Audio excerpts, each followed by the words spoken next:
Oi, gente. Olha, na aula passada a gente aprendeu a calcular a espessura da laje e as demais cargas que atuavam na laje, né? O peso próprio, mais revestimento, mais a carga acidental. E a soma dessas três cargas dava o nosso P aqui, né? Que é a carga total que atua na laje. Agora a gente vai aprender a calcular as reações que a laje joga na viga. Então, aqui a laje 1 do nosso projetinho era uma laje que tinha 6,80 por 3,80. Ela tinha 3 bordas apoiadas e uma borda engastada. Essa análise toda a gente já fez a semana passada. Então, nós vamos pegar agora a tabela 2.2 do capítulo de tabelas de laje. A 2.2a é onde a gente vai encontrar esse tipo de laje que a gente tem aqui, que é a laje 2B. Como é que eu determino o tipo de laje? Pela quantidade de bordas engastadas e apoiadas que ela tem. No nosso caso, nós temos uma borda engastada só, e essa borda está na direção do maior comprimento.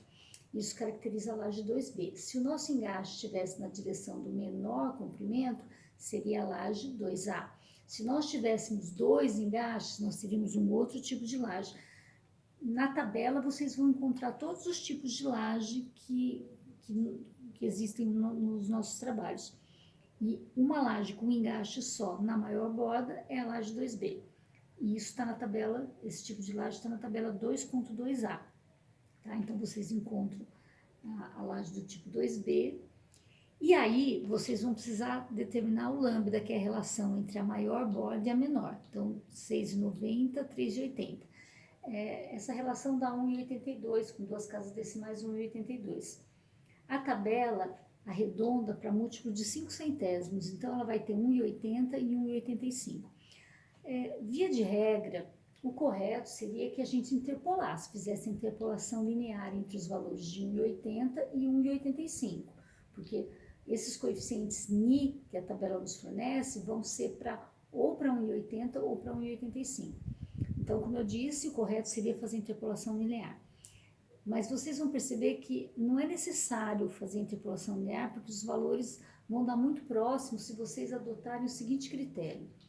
Se essa relação der 1,81, você pode usar o valor de 1,80.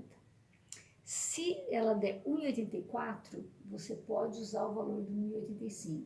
Se ela der 1,82 ou 1,83, você pega a média entre os dois valores de Ni que a tabela vai te fornecer.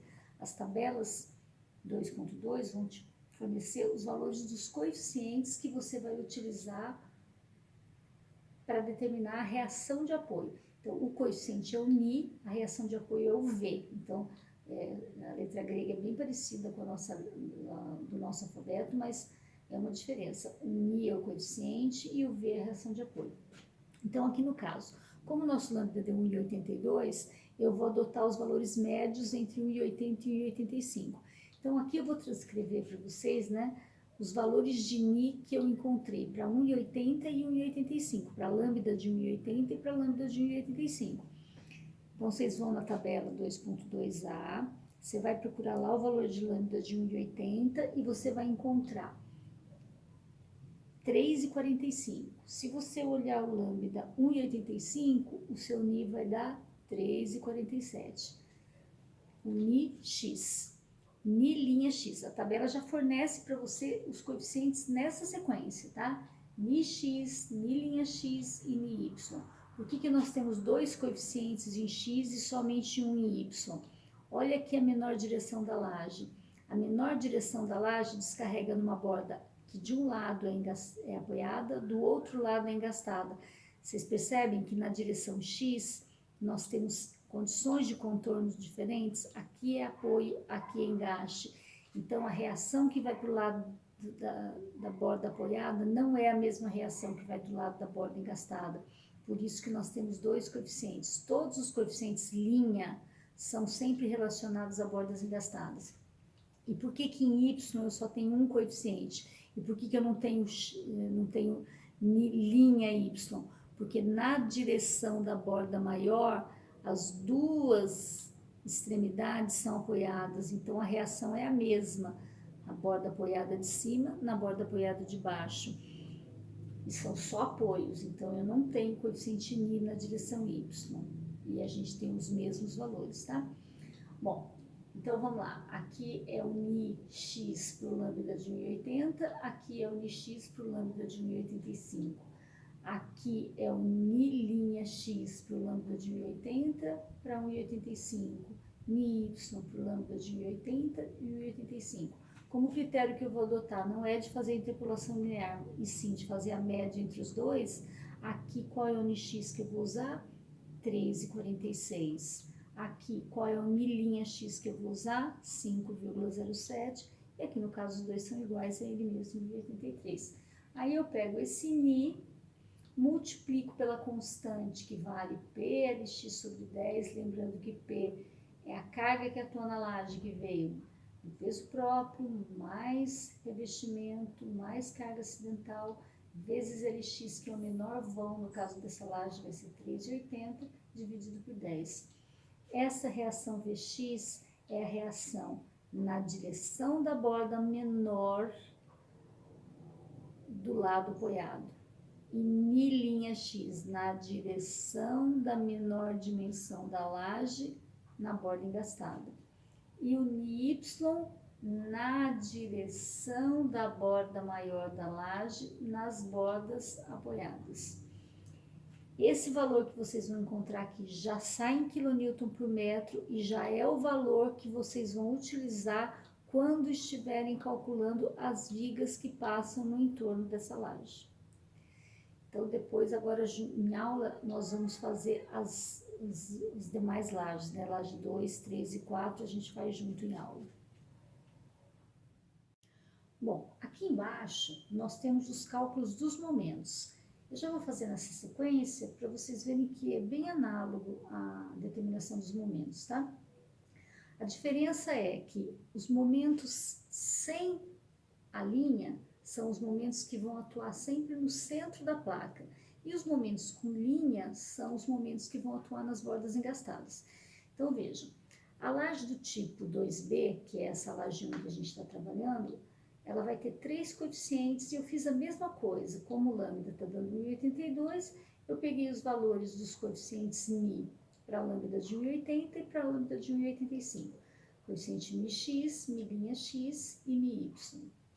E aí a gente pegou a média entre os dois, tá? Então aqui estão calculados os coeficientes. Para determinar os momentos fletores nessa laje, eu pego o coeficiente Mi e multiplico pela constante que vale PLX ao quadrado sobre 100. Onde P é aquele mesmo P que a gente tinha para o cálculo da reação de apoio, que é a carga total na laje, LX é o menor vão.